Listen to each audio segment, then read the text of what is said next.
Question number 5. దరఖాస్తుదారుడు కోరితే సమాచారము ఏ భాషలో ఇవ్వాలి? సమాచార హక్కు చట్టం ప్రకారం దరఖాస్తుదారుడు ఒక సమాచారాన్ని కోరినట్లయితే ఏ భాషలో ఇవ్వాలి సమాచారాన్ని? ఇంగ్లీషు, హిందీ, స్థానిక అధికార భాష, సంస్కృతం. దీనికి సరైన సమాధానము ఆప్షన్ సి, స్థానిక అధికార భాష. స్థానిక అధికార భాషలో దరఖాస్తుదారుడు కోరితే సమాచారాన్ని ఇవ్వాలి. Question number 6. జీవించే హక్కుకు భంగం కలిగించిన సందర్భంలో ఎన్ని గంటల్లో సమాచారం ఇవ్వాలి? ఆప్షన్ ఏ 24 గంటలు, ఆప్షన్ బి 48 గంటలు, ఆప్షన్ సి 72 గంటలు, ఆప్షన్ డి 96 గంటలు.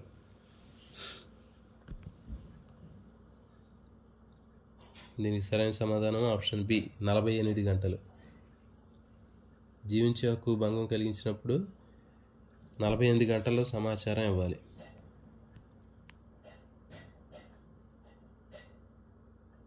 Next question number 10. సమాచారం అఫిలియేటెడ్ అథారిటీ నుంచి రాకపోతే ఏం చేయాలి? కోర్టుకు వెళ్ళాలి, పోలీసులకు ఫిర్యాదు చేయాలి,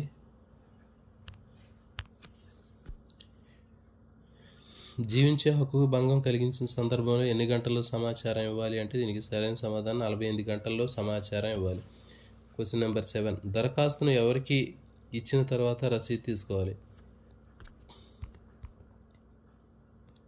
కలెక్టరు, ఐపీఓ, పిఐఓ, ముఖ్యమంత్రి, ప్రధానమంత్రి.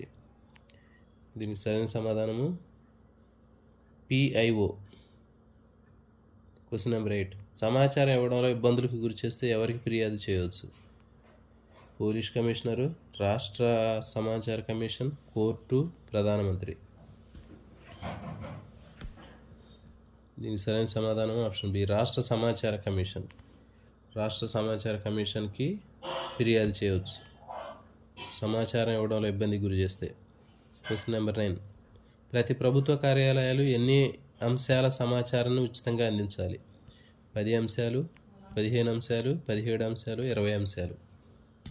ప్రతి ప్రభుత్వ కార్యాలయం ఎన్ని అంశాల సమాచారాన్ని ఉచితంగా అందించాలి? దీనికి సరైన సమాధానం 17 అంశాలు. 17 అంశాలని ఉచితంగా ఇవ్వాలి సమాచారాన్ని. Question number 10. పిఐఓ సరైన కారణం లేకుండా దరఖాస్తును తిరస్కరిస్తే ఎంత జరిమానా విధించవచ్చు? రోజుకి 100 రూపాయలు, రోజుకి 200, రోజుకి 250, రోజుకి 300. దీనికి సరైన సమాధానం ఆప్షన్ సి, రోజుకి 200, 250. పిఐఓ సరైన కారణం లేకుండా దరఖాస్తు తిరస్కరిస్తే రోజుకి 250 రూపాయలు జరిమానా విధిస్తారు.